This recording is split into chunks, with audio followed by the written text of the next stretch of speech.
Hi there, I'm Ollie. This is Criminally, where I talk about crime, pulp, horror, that kind of thing. Today, horror, because the postman has just been with my December Abominable. Let's try that again.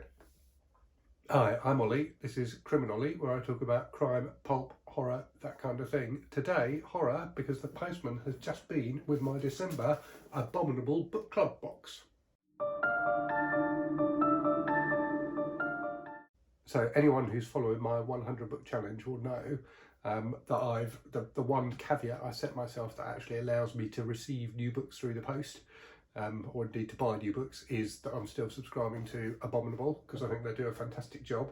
Obviously I don't actually know what books I'm getting, so let's crack on, open the box and see what we've got inside.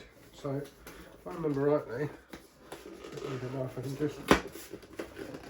nicely stuck down, but I can't pull it open, so let's reveal the contents. So obviously, being December, this is the Christmas box.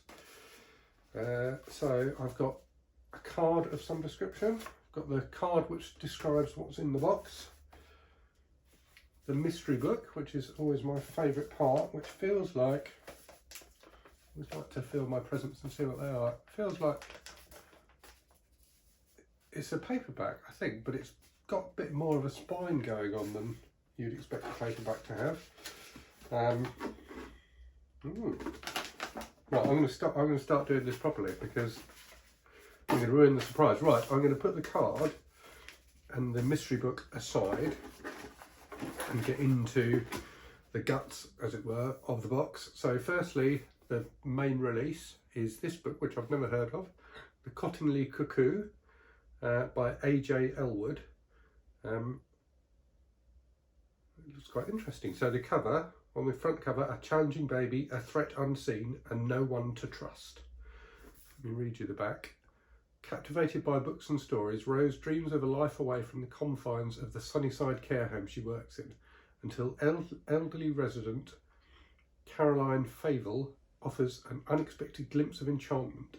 She keeps an aged stack of letters about the Cottingley fairies, the photographs made famous by Arthur Conan Doyle, but later dismissed as a hoax.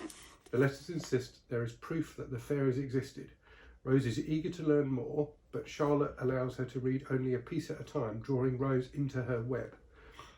As the letters grow more menacing, Rose discovers she is unexpectedly pregnant and feels another door to the future has slammed. Her obsession with what really happened in Cottingley all those years ago spirals as inexplicable events occur inside her home. She begins to entertain dark thoughts about her baby and its origins. So this looks quite interesting. It's not the kind of thing I would normally read, if I'm honest, but in some ways all the more welcome for that, because it's something a bit different.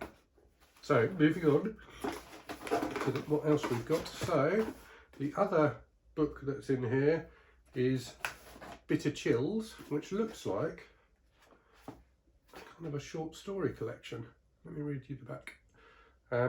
Experience the horror again this Christmas with an expanded illustrated edition of the first anthology from Blood Rights Horror, featuring all 11 stories from the first edition of Bitter Chills, as well as new poetry, stories and sequels from the authors, author notes and profiles, and an all-new afterword from Christopher Badcock, plus 11 full-page illustrations from the editor. This book is a perfectly terrifying gift for Krampusnacht. It's got stories from Denver Grenfell, Kyle J. Durant, Roxy Voorhees, Spencer Hamilton, Carla Elliott, Cass Oakley, Christopher Badcock, Carmilla Ugov, Joe Clements, Marcus Hawke, Patrick Whitehurst and Mona Kabani. So I don't think I've heard of any of those authors, but I think that is the joy of a short story collection, is that it helps you to discover new authors, and this looks like a nicely put together collection. It's got content warnings, which I always appreciate in a book. I think more books should do that, to be honest with you, because everyone should be able to enjoy horror without having to worry about things it might trigger. You've got nice little author's notes and some lovely illustrations as well. So yeah, this looks quite interesting. Quite pleased with that one. Right, now on to the additional stuff. So there's stuff you get in the full guts box versus the basic box. So I've got some caramelised sesame peanuts, which look lovely. So I'm much more of a savoury person than a sweet person. So definitely will appreciate those. Got some mulled spice flavoured drinking chocolate, so very appropriate for the season. Got I'm assuming this is a sticker, a nice sticker. A bookmark to go with the Bitter Chills collection. One of the Abominable bookmarks with a spooky short story on the back.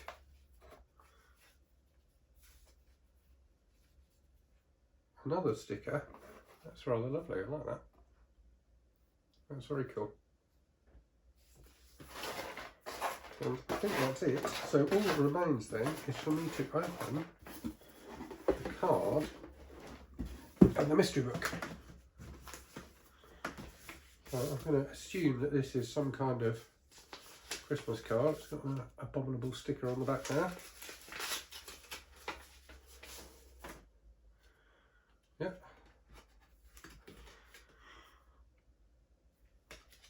That's quite a nice touch. And it says inside, we hope your Christmas and New Year are full of ghouls and glee. Much love, Gavin, Owen and brother Emmaus.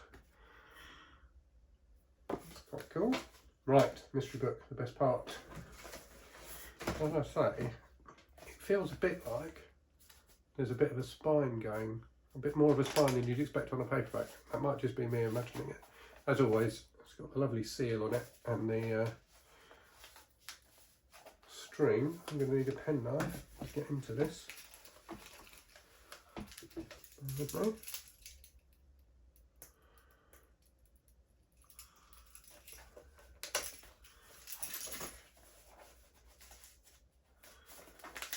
Right, here we go. See, they're always a bit of a gamble because I've got quite a lot of horror books already. I never know if it's going to be one that I've already got. Let's pull it out, see what it is.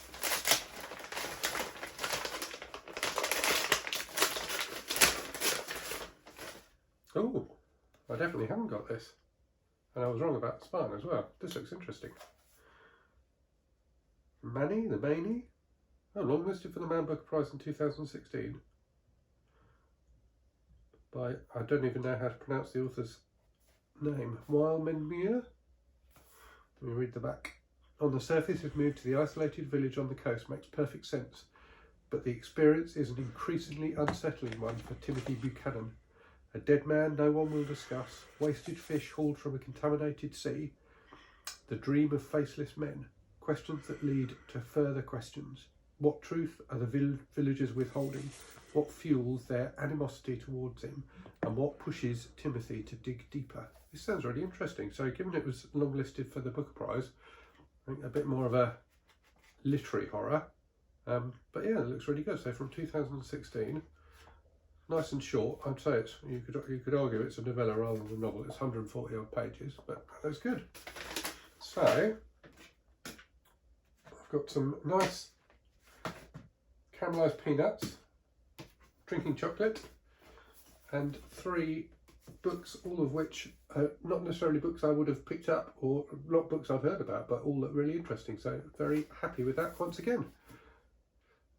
So as always, thank you very much for watching. I hope you're all keeping safe and well out there. I hope you enjoyed the video, and I will speak to you again in a future one. Cheerio.